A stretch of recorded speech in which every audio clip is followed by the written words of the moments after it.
Good morning, everybody. So, acid-base balance. We'll spend a couple of hours this morning and maybe a little less than an hour on Friday. What we'll do mostly this morning is we'll look at renal aspects of how acid is handled. Excuse me.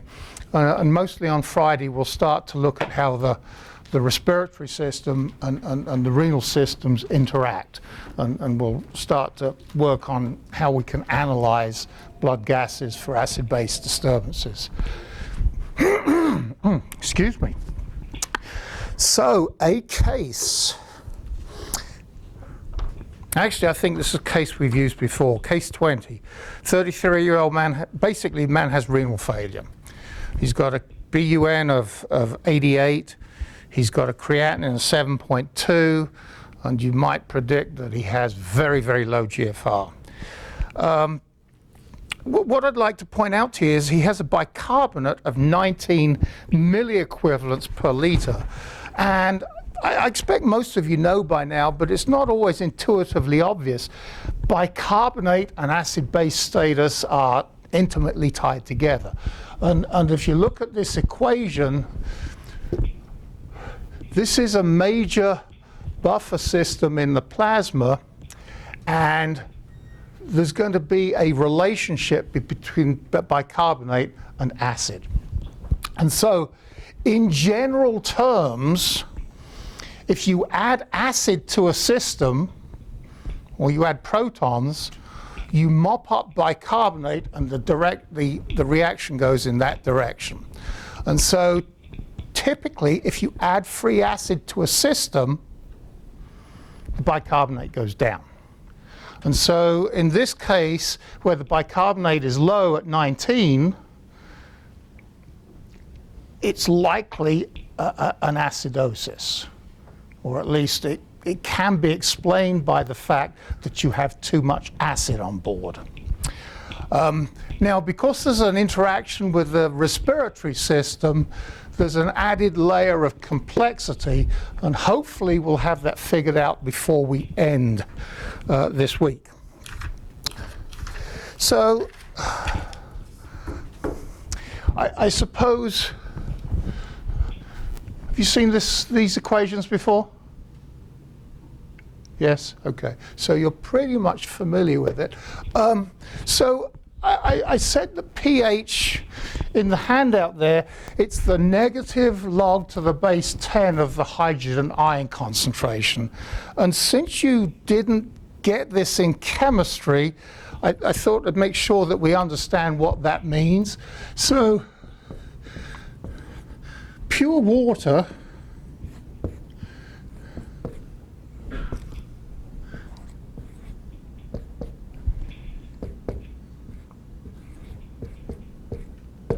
dissociates, and if it's pure water, it dissociates such that for a mole of water, it dissociates at 10 to the minus 7 molar for this, and 10 to the minus 7 molar for this. And the negative log of the hydrogen ion concentration, this is essentially the hydrogen ion concentration, with water, which is neutral, you have 10 to the minus 7 molar, and that's a pH of 7, and that's neutral. Everybody up to speed on that? Okay. So, that's just sort of background so that you understand the basis of what pH is all about. So, in a neutral solution, you actually have, this converts to 100 nanomolar, 100 nanomoles of acid, or nanomoles per liter of acid. At pH 7.4, which is physiological pH, you have about 40 nanomolar of acid. So in physiological fluids, the free acid is only 40 nanomolar. So can anybody tell me what the concentration of hydrogen ion is at pH 6?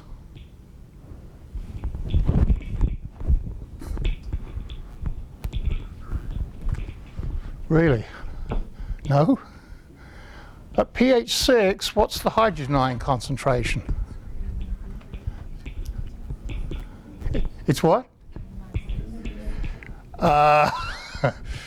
Yes, it is. That's not what I was looking for, but who said that? Who said 10 to the minus 6?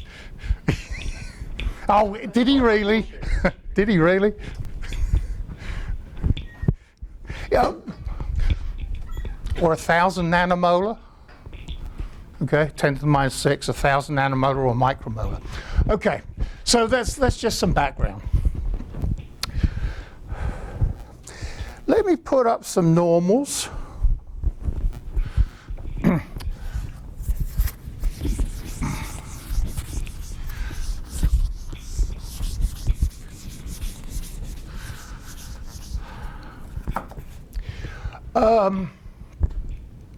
This is the Henderson-Hasselbalch equation, or a Henderson-Hasselbalch equation.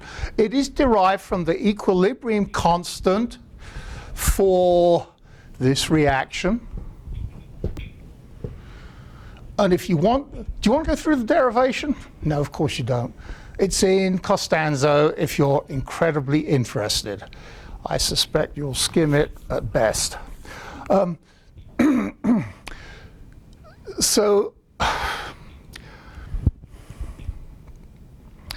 So, Rowe, do we need to remember the details? I think so. I think this is something that you should remember. I really do.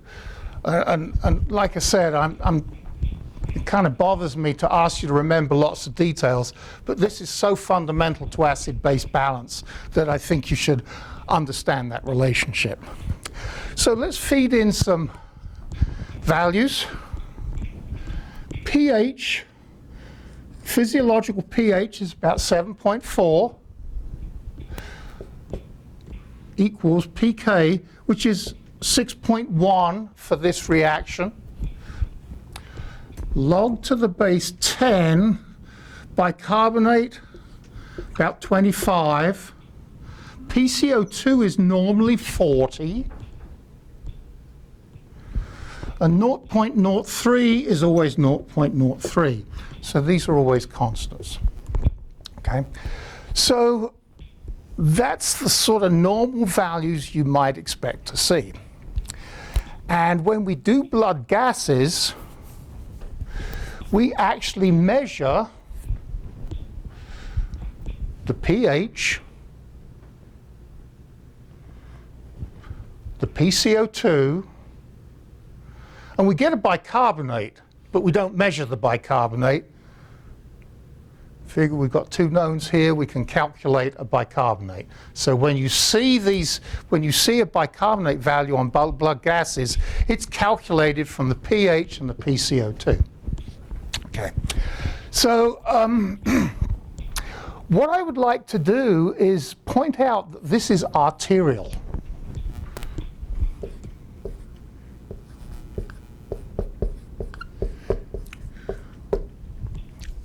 The boards, I know, have set a question in the past where they need you to understand that venous blood gases are likely to be different.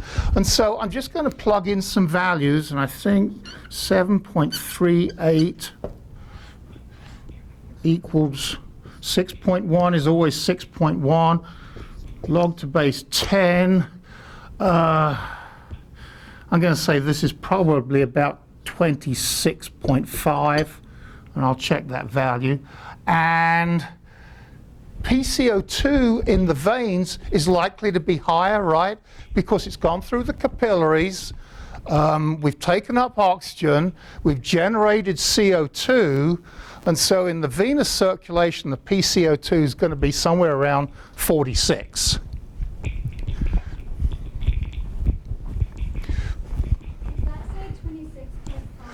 Yes.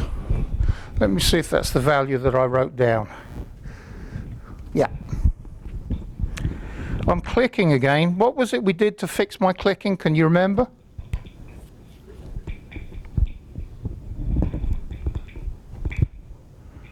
What did we do? Oh, the wires, okay.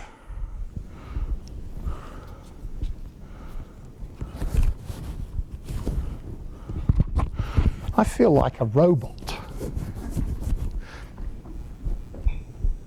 It's better, isn't it? Okay. So, and that's over 46 times 0.03. And I'm just throwing some figures up here so you'll get a general feel for it. If you work out this equation, it should all balance out correctly. So I told you that we should be measuring arterial blood gases. Realize an arterial line is a pretty heroic medical measure. Arterial puncture is a literal pain. And so very often in clinical settings, you use capillary blood, which under certain circumstances, might approximate arterial blood. Okay? If you get capillary blood by puncture, because of the larger pressure in the arterioles, there tends to be more arterial blood in it than venous blood. Okay. So what I thought I would do is take some values, some real values, and try to determine how we arrive at a different pH. So there's basically two ways that we can make a plasma more acid. We can add acid from the diet or whatever, or if we add CO2, this reaction goes in this direction and makes more acid. So basically two ways of generating acid. And I've actually put some real numbers together. So let's add CO2 to the system. And let's add CO2 to the system till I get pH of 7.28.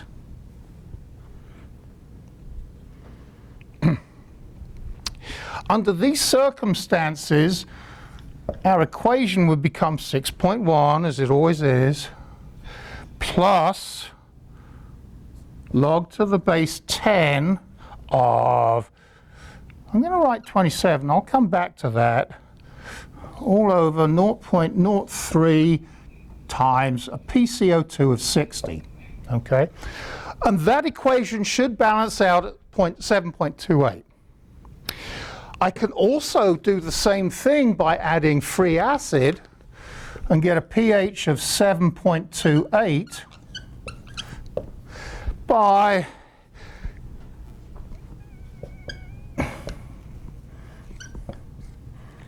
taking away bicarbonate.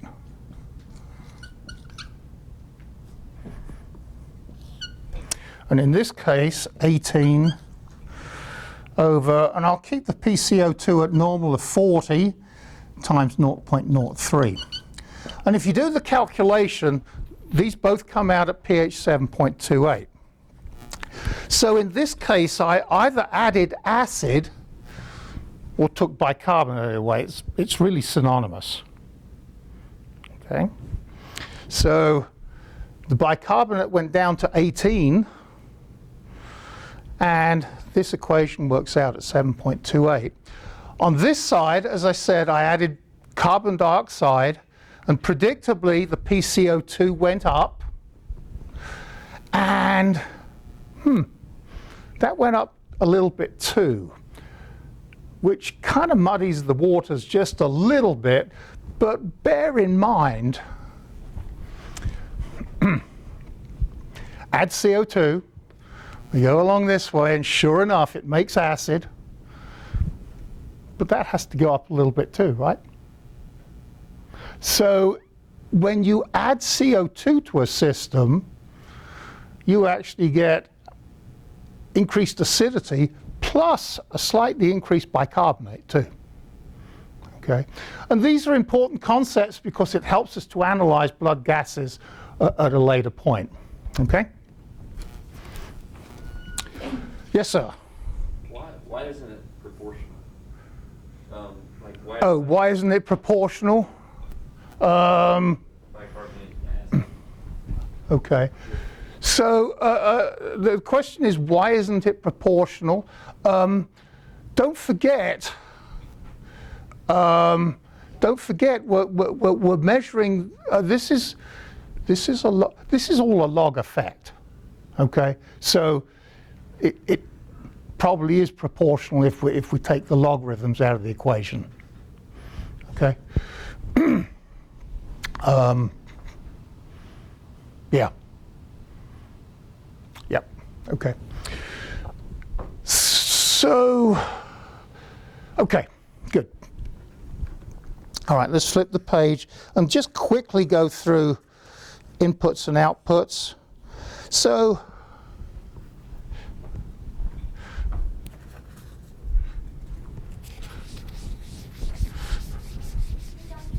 yes, ma'am. Where does the 0.03 come from? Oh, that's a really good question. I just don't remember using that in college. Yeah, it's a really good question. Okay, so Is that the H2CO3? yes. Okay, so so the equilibrium constant for this reaction is actually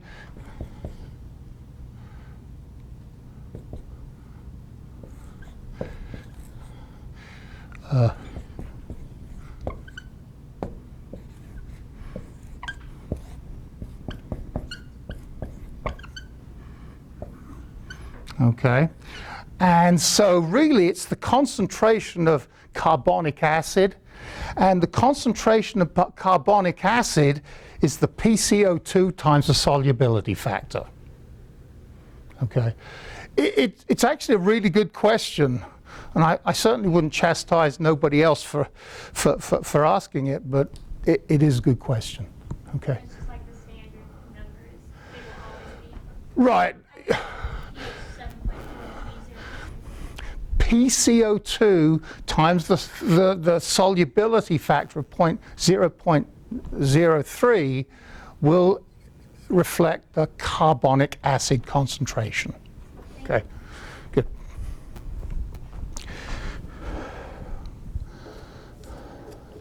Sometimes I try to simplify things by leaving out some of the facts, but it obviously raised the question that that perhaps I should have gone through it beforehand. Okay, so input and output,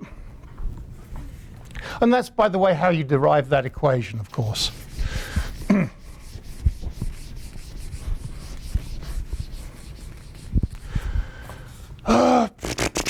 So input and output.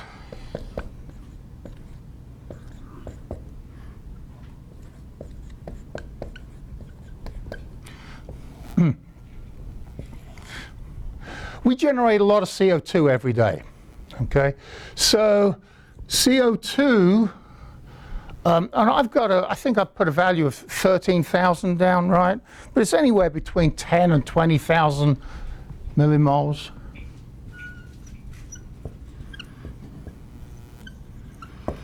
Millimoles per day. And of course, if everything's fine and equilibrium, we get rid of whatever this figure is, 10 to 20,000. So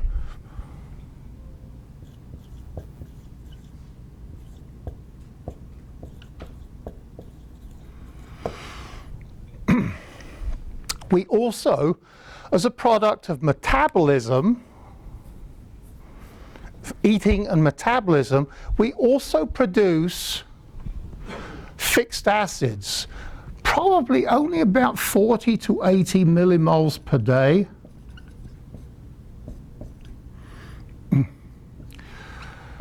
And this is mostly phosphates and sulfates. Most organic acids, most organic acids actually are volatile and they get blown off. But in terms of fixed acids that we have to get rid of, somewhere in that order, and obviously if the kidneys are working well, they need to get rid of that. Okay?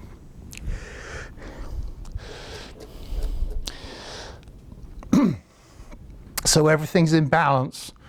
Hopefully you and I are all in balance, but of course we are interested in people that are sick. So can you see, obviously breathing disorders would account for the top. Any kind of breathing disorder might generate or remove CO2 from the system and cause an imbalance. Down the bottom, in terms of fixed acids, there are a couple of conditions that I would point out to you. I mean, a lot of patients that you deal with in the future will have diarrhea. And you know, I hate to make it fine, but it's a very common complaint amongst the patients that you'll be seeing. Diarrhea will tend to cause an acidosis because you lose a lot of bicarbonate. And under normal circumstances, you could compensate for that. But if the diarrhea is too profound, then you can become unbalanced and get an acidosis, or actually an acidemia. Vomiting. And I like to think very simply, stomach's got a lot of acid in it, so if you vomit, you lose acid, and you get an alkalosis. Okay? So from a clinical standpoint, you'll be seeing a lot of these imbalances due to GI disturbances.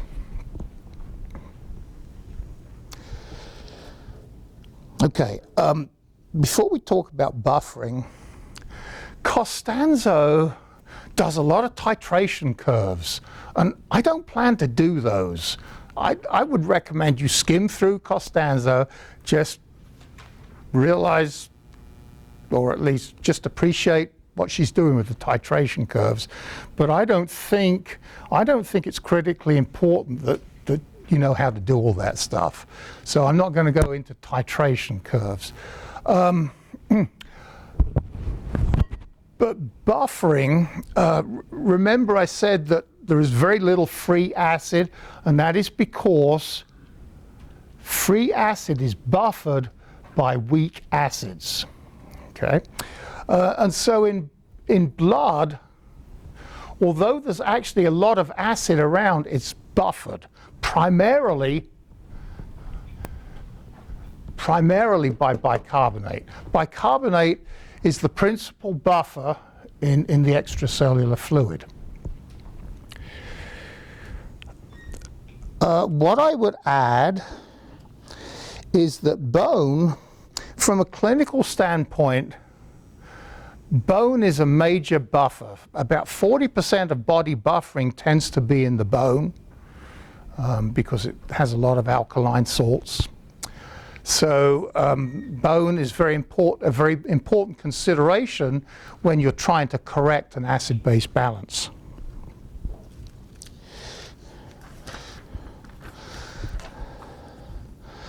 Okay, now we do the interesting stuff. Any questions on the basics? Okay. The interesting stuff. So we're on page 4 now. 4. I'm going to go through a bunch of scenarios. We're going to see how the kidney handles acid and bicarbonate. And it's not incredibly straightforward, and it may seem like a lot of work, but we need to go through it. So at the top of that page, it says acid conservation is synonymous with bicarbonate reabsorption. Okay, wow. So when you reabsorb bicarbonate, you're conserving acid. Well, that kind of makes sense, right? When you reabsorb bicarbonate, you're conserving acid. Okay. In other words, you're not letting the acid escape. All right, let's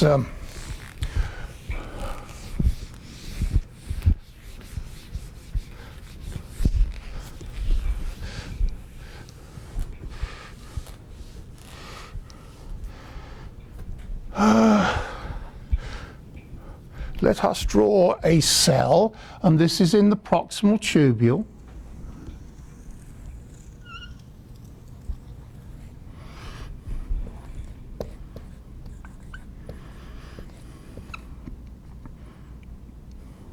Yeah,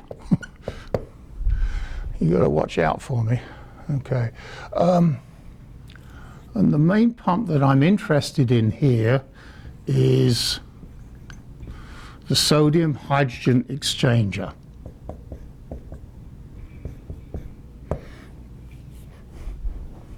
NaHE3. So in a day, we filter approximately 4,300 millimoles of bicarbonate. Quite a lot.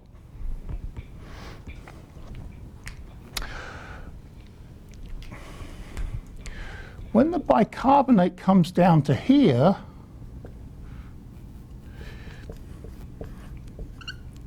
it can combine with this hydrogen ion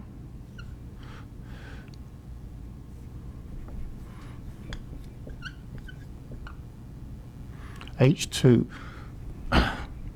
sorry, CO3,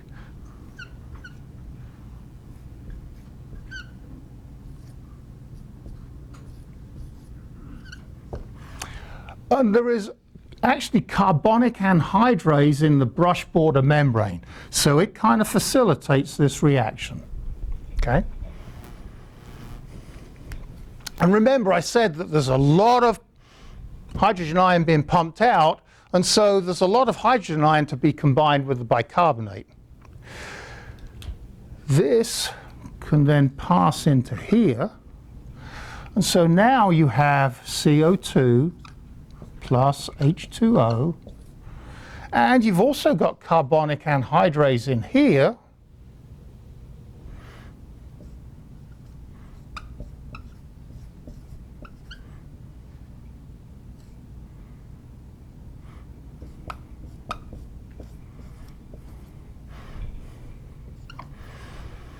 and so basically you got kind of a circuit. Now what happens to everything? Well, this guy goes out here, probably about 3-to-1 with sodium. So let's look at how that all works. Let's follow the bicarbonate part. And I'll use a different color. I'm sorry.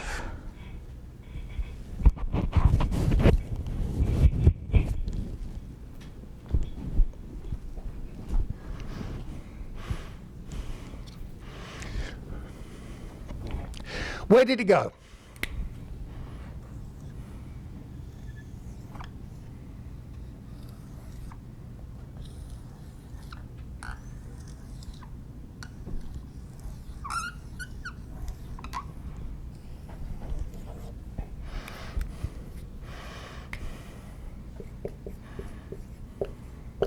So in a very complicated way, we simply reabsorb bicarbonate.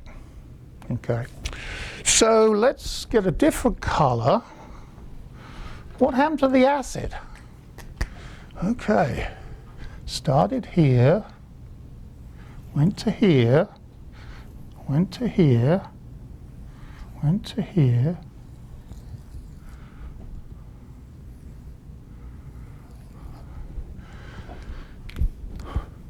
Actually, really nothing happened to the acid. Or at least it just went around in a circle. So, hence my statement at the top, acid conservation is equivalent to bicarbonate reabsorption. So with this system, we had lots of bicarbonate, it got reabsorbed, and in the process, the acid basically just went round in a circle. And so the acid was conserved. Actually, both acid and bicarbonate are conserved. Okay. The one thing I'd note is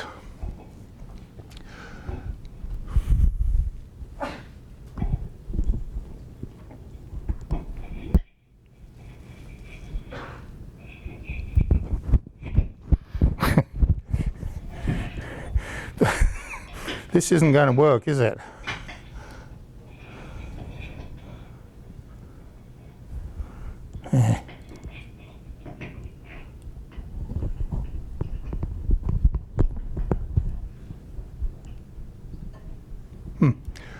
The one thing I'd note is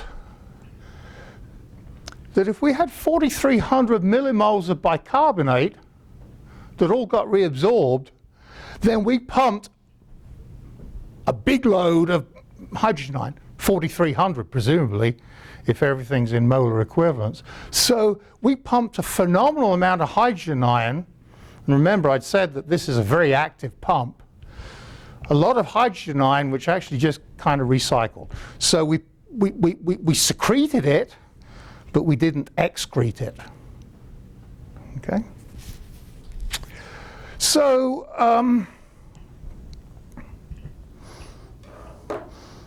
is anybody confused by this diagram?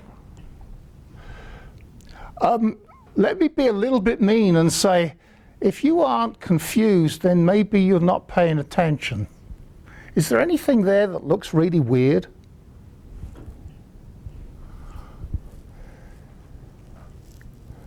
Secondary active transport.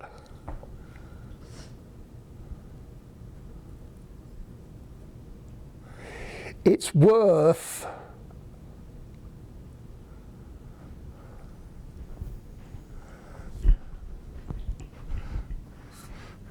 Cracker Jacks or cookies, I guess.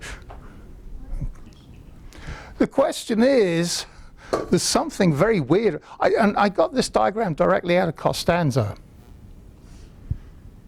Do you see something there that just doesn't jive?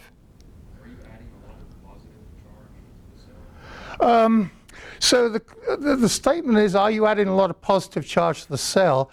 Actually, no. Because the positive charge is just going around and the bicarbonate is going from one side to the other, and sodium's being reabsorbed along with it. So basically, sodium and bicarbonate are being reabsorbed. That's electron neutral. And the positive hydrogen ion is just going round in circles. Look, what about this guy? All the textbooks mention this guy. Is there anything odd about that guy? So, It would be going like up the concentration gradient. yeah, sodium's going uphill, isn't it? So what really kind of irritates me about a lot of textbooks is that they just make this statement that this pump exists, which it probably does. We don't know the exact stoichiometry, but this pump is well known to exist, but clearly it must be a secondary active transport taking a ride on the bicarbonate electrochemical gradient, right? It's the only explanation. Costanzo doesn't mention it, Bernard-Levy doesn't mention it, but it has to be true. So just be aware, and I only mention that because when you study for exams, you look at this and think, gosh, that doesn't make any sense at all. Does Rowe know what he's talking about? Does Costanzo know what they're talking about? And yes, it is an unusual situation. Okay? All right. So a few things at the bottom of the page. Let's just make sure that we've got all the details where we need them. So I've already mentioned the hydrogen ion secretion. There's a lot of secretion but no excretion. And lots of hydrogen ion pumped out regardless of acid-base status. So just for you and me that are normal, well, I know I'm normal. I'm not sure about you guys. I got one smile, 2 smiles. Gosh. Wow. I give up. Okay. So if the hydrogen ion if the hydrogen ion combines with the bicarbonate, it will be retained.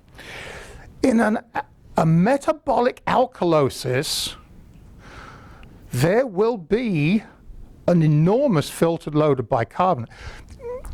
So in a metabolic alkalosis, you have a lot of this guy.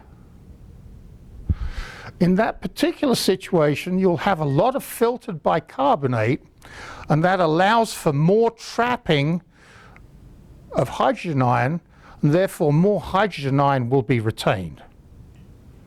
Make sense? Which is good if you've got an alkalosis. And finally, I've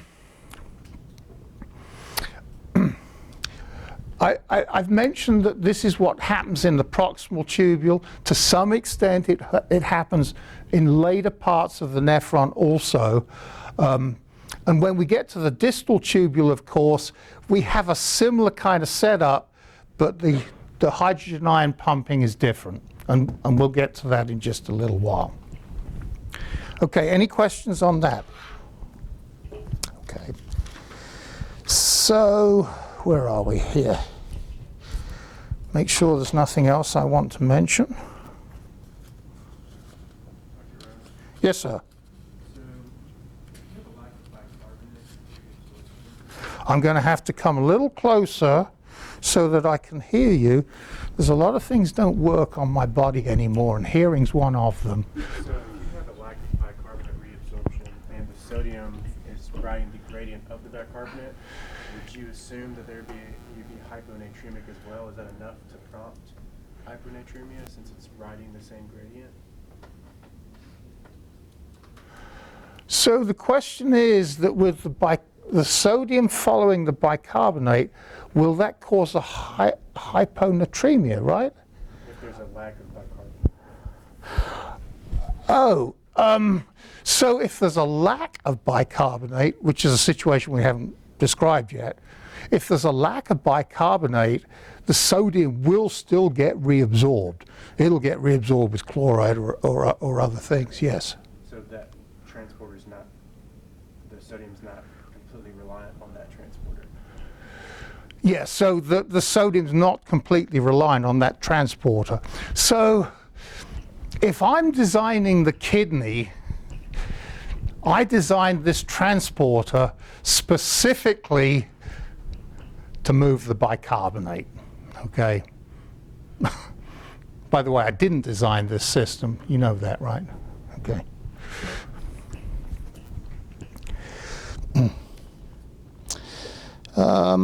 So let's go to page 5. And now I'm going to do some magic tricks with you.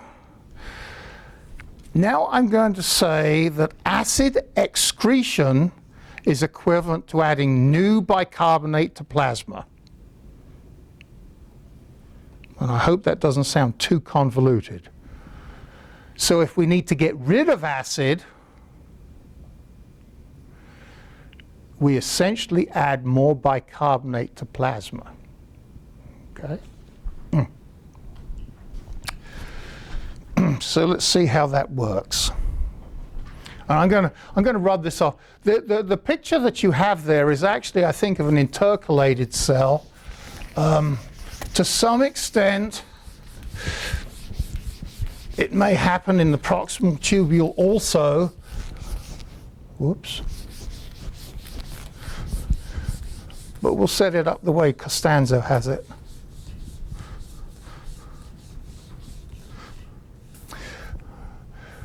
And I think that because this is obviously getting a little bit complicated, we'll probably take a break after we do this. So now we have a cell, and I think this is the intercalated cell, correct?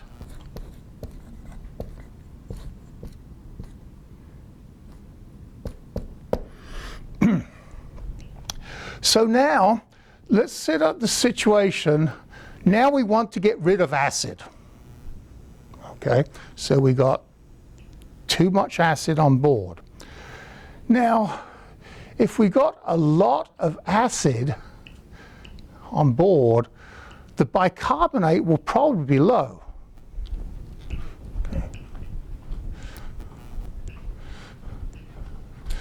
So if you've got a lot of acid, it moves this in this direction. And if you add metabolic acid, this will tend to be low. And so when you pump the hydrogen ion out, you'll soon exhaust the bicarbonate, which would have retained it. Well, that's a good thing, right? You kind of want to get rid of it. So how do we do that? Does it do both pumps there? I'll just keep one pump in there. Okay. So in the intercalated cell, there's actually a couple of pumps that pump protons. If we've exhausted all the bicarbonate, and you might remember we talked about this the other day, you can combine these two together to make H2PO4 minus. And remember what I said the other day? Acidified phosphate is kind of hard to reabsorb. It doesn't work well on those phosphate transporters. So if this mops up the phosphate, mops up the hydrogen ion, you'll generate this, and there will be a tendency for that to buffer the hydrogen ion and have it excreted.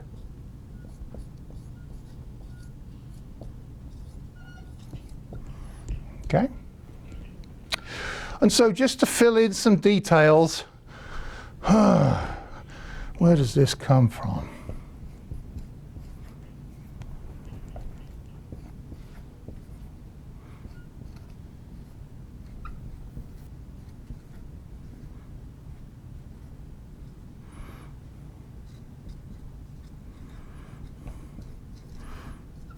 So where do they come from? Okay? Does that make sense? Make sure I haven't missed anything out. Okay? So, I said that if you have a metabolic acidosis, there's not much bicarbonate for this to combine with. So therefore it preferentially gets this and it's excreted, which is a good thing. What happens if you have a respiratory acidosis? So a respiratory acidosis, we have too much of this.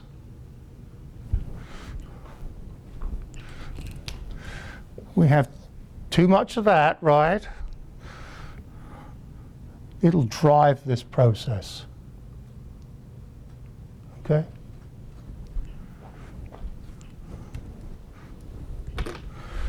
So with the respiratory acidosis, it'll tend to drive this process. And the reason I say that is that don't worry if you don't get this. Remember that I said that in a metabolic acidosis, the bicarbonate will be low and therefore depleted. Well, in a respiratory acidosis, there's still plenty of bicarbonate around. And so the filtered bicarbonate will still be fairly high. So now we need this mechanism to drive, the CO2 now drives this reaction. Okay? And I know that it's a little bit complicated. And I know that it's kind of late in the semester. Actually, it's not though, is it? We're only halfway through. Oh dear, I'm sorry. I just Just add one other thing. Do I need to add this? Sure, why not? So,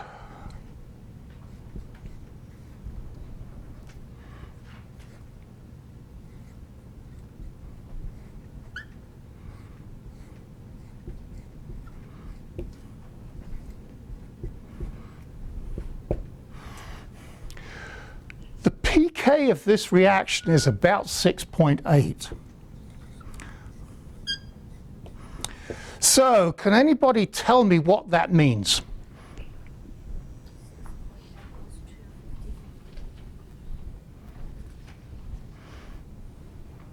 Point at which they're in equilibrium. It's what? Point at which those two are in equilibrium. I think you're on the right track.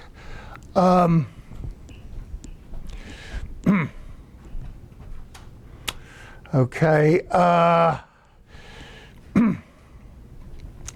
It's when there's 50% of this and 50% of this. Okay, so it's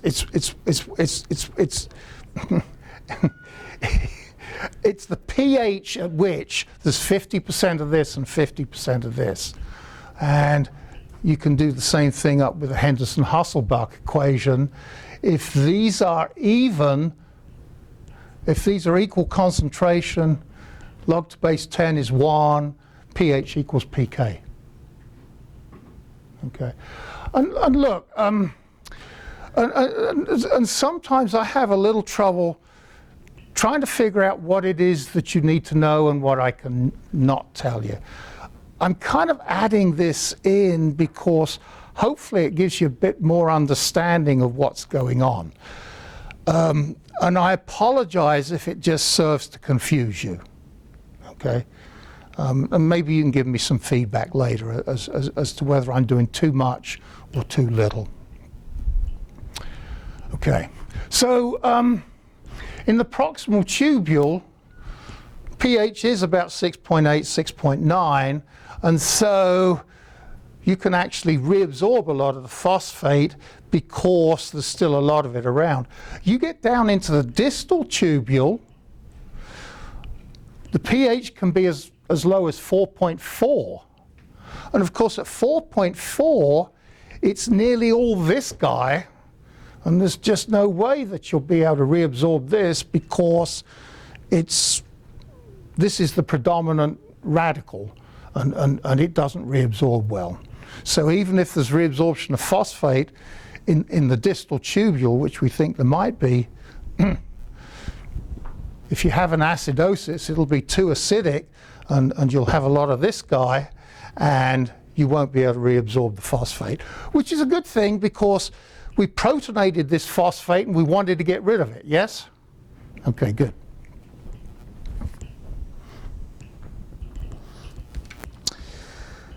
I'm looking at you and thinking it's time for a break, isn't it? Okay, let's take a break.